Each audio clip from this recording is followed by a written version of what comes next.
शादी में काफ़ी अड़चने आना, अगर हमारी किसी बहन के साथ इस तरह की कोई परेशानी है तो वो इसे कैसे दूर कर सकती हैं? क्या इसके लिए कोई विशेष मंत्र है? देखिए, विवाह जीवन का एक बहुत ही बड़ी स्टेज होती है लाइफ के अंदर, और हर इंसान, चाहे वो पुरुष हो या महिला हो, हर एक को एक जीवन साथी चाहिए जो उसकी इस जीवन की जो यात्रा है उसमें उसके साथ खड़ा हो, चाहे सुख हो चाहे दुख हो।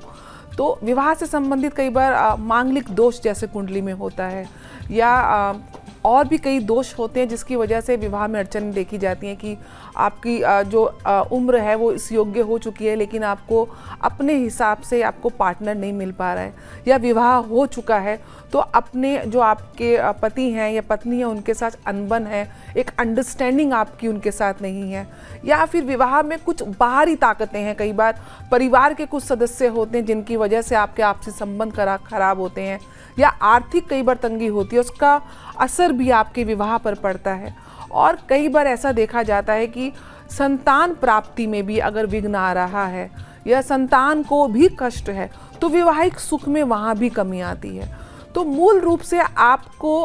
इन सारी चीज़ों को कहीं ना कहीं आपको संतुलन करना पड़ता है जीवन के अंदर। ज्योतिष में गुरु को विवाह का कारक माना जाता है स्त्रियों की कुंडली में,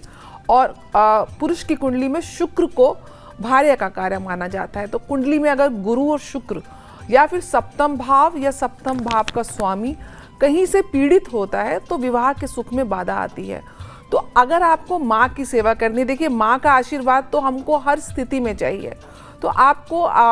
पूरे नवरात्र में जो गुरु का जो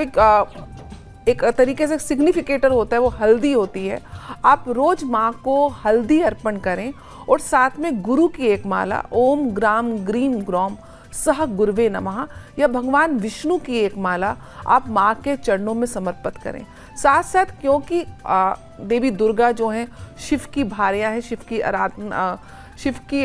साथ उनकी ऊर्जा जुड़ी हुई है, तो अगर आप भगवान शिव का भी प्रार्थना करते हैं, नमामि शमीशम निर्वाण रूपम विभु व्यापकम ब्रह्म वेद स्वरूपम, भगवान शिव के रुद्राष्टकम का पाठ भी आपके विवाह में अगर कोई समस्या आ रही है तो आपको वहाँ से दूर करता है। साथ साथ आपको जो स्त्रियाँ विवाहित हैं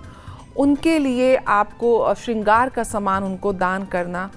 लाल साड़ी उनको दान करना, या गरीब बच्चों का विवाह करवाना। इस तरीके से जब आप समाज में सेवाएं देते हैं तो ईश्वर आपको उसका प्रतिफल जब देता है तो शुभ रूप में देता है। आप जैसे कर्म करते हैं उस हिसाब से आपको प्रतिफल मिलता है।